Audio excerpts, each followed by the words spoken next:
মাছ কোথায় আছে, আসলে মাছ কোথায় আছে, শৈল বলেন, তেলাপিয়া বলেন, রুদ বলেন, এ যেমনি হোক আপনার মাইরেই আনবে, বুঝছেন, মানে পুকুরে থাকলেই হয়েছে।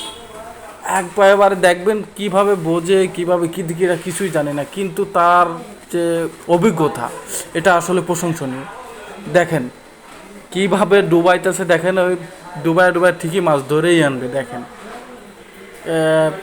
মানে সেরা মাছ ওরে, এটা সেরা মাছ ওরে বললে চলে। এই দেখেন ওই মাছ ধরছে, দেখছেন, ওই ওই দেখেন রুদ রুদ, হ্যাঁ বড় রুই মাছ ধরছে।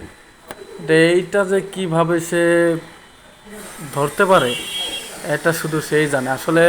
আমি আপনি চেষ্টা করলে পারবো, তবে এ মানে তার লাইফটাই পুরো মাছ ধরতে ধরতে কাটিয়েছে তার। আর এইটার একটা স্কিল আছে ভাই, এটা মাছে মনে করেন জাল ফেলাবে, বুঝছেন, পুকুরের পরে জাল ফেলার পর ওখানে বুঝতে পারবে যে আসলে এই জালে কেমন মাছ কী দিকে আছে, বুঝছেন, বুঝাই আর কি।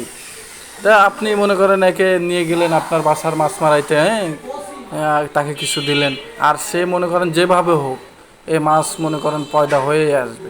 মাছ থাকলেই হয়েছে ভাই, পুকুর বলেন, ঘের বলেন, নেই এমনকি নদী বলেন, নদীর ভিতর দিয়েও ভাই মাছ ধরে জীবনে।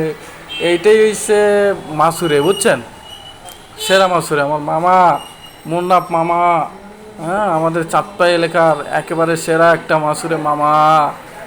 যে কিভাবে মাছ ধরে আসলে এটা দেখতে হয়, মামাকে মাছ ধরতে নামিয়ে দিয়ে এটা আমরা বসে বসে উপভোগ করি যে কিভাবে মাছগুলো ধরে আনে।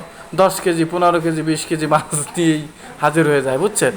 আপনার খাবার মাছ মারতে গিয়ে দেখা যাচ্ছে এই মাছগুলো কিছু বিক্রি করেও দিতে হয়। আসলে এত মাছ তো আমরা খেয়ে পারবো না, পাশাপাশি মাছগুলো বিক্রি